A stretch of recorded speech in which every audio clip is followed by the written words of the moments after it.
안녕하십니까. 이어서 경남 뉴스입니다. 홍준표 경남지사의 주민 소환 투표 청구를 위한 보정서명부의 열람과 이의 신청이 이번 주 시작됩니다. 경남선거관리위원회는 오는 6일부터 12일까지 일주일 동안 보정서명부에 대한 도민 열람과 이의 신청 절차를 진행하고 13일부터 2주 동안 이의 신청에 대한 결정을 통지할 예정입니다. 홍 지사의 주민소환 투표 발의 여부는 오는 26일 경남 선관위위원회의에서 결정됩니다. 전국적으로 컨벤션 센터 과잉 공급 우려가 나올 만큼 자치단체에서 전시, 컨벤션 산업에 대한 관심이 높은데요. 이 경쟁은 심해지는데 이 마이스 산업, 경남은 어디까지 와 있을까요? 한계와 과제를 손원혁 기자가 짚어봤습니다.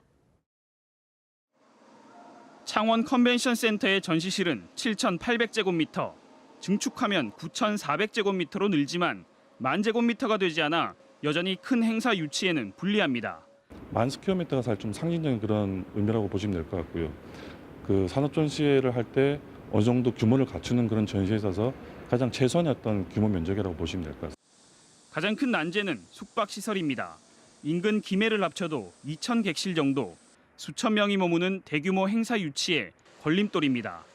모텔을 호텔급으로 개선하는 사업은 올 들어 창원시가 지원을 시작했는데 70여 객실에 불과합니다. 중요한 것은 다른 시도와 경쟁해 국내외 각종 행사를 가져오기 위한 자치단체의 능력과 의지입니다. 국제 행사 유치를 전담하는 전문 조직의 직원은 경남에 5명, 대구와 부산, 광주가 12에서 13명인 것에 비해 절반도 안 됩니다. 유치 마케팅 등 사업비도 경남이 적은 편입니다. 전문가들은 기계 조선 등 산업 기반이 좋은 경남이 기업 자체 행사에 안주해 있다고 지적합니다. 또 콘서트나 판매장 같은 단기 행사가 아니라 행사 유치에도 투자가 필요하다며 장기적인 접근을 주문합니다. 현재 추진되고 있는 다양한 국제 행사라든지 전시 같은 부분에 수요를 확인하고 저기 유치함으로써 수요와 더불어 공급을 맞춰 나가는 전략이 훨씬 더 효과적이고. 지역 산업 발전을 관광과 서비스를 통해 지원하는 마이스 산업. 경남만의 육성 방안을 마련해 준비해야 합니다. KBS 뉴스 손원혁입니다. 올여름 녹조 등으로 낙동강 수질에 대한 우려가 커지고 있는 가운데 오염된 물에서만 사는 실지렁이가 낙동강에서 발견됐습니다. 환경단체는 4대강 보로 막힌 낙동강이 점점 썩어가고 있다고 주장하고 있습니다. 류재현 기자입니다. 달성보가 있는 낙동강 중유 지역입니다. 강바닥을 삽으로 떠내자 악취를 풍기는 시커먼 흙이 모습을 드러냅니다. 진흙을 걷어내니 4급수 지표종인 실지렁이가 꿈틀거립니다. 쉬운 말로 시궁창, 예전에 수채라 하는데 이런 데 사는 종입니다. 그래서 굉장히 수질이 안 좋은데 사는 지표종이라고 보면 되겠습니다. 환경부는 4급수의 경우 약품 처리를 한 뒤에 공업용 수로만 사용할 수 있다고 규정 짓고 있습니다. 수돗물로는 적합하지 않다는 겁니다. 큰빛 이끼벌레에 이어 이렇게 오염된 물에서만 사는 실지렁이까지 발견되면서 식수원 오염에 대한 우려는 더욱 커지고 있습니다. 환경당국은 그러나 고도정수 처리 시설을 가동해 식수로 사용하는 데 전혀 문제 없다는 입장입니다. 수돗물은 안심하고 안전한 수준으로 안심하고 마셔도 되는 수준입니다. 조류 독소를 검사한 결과 현재까지 조류 독소가 검출되지 않았습니다.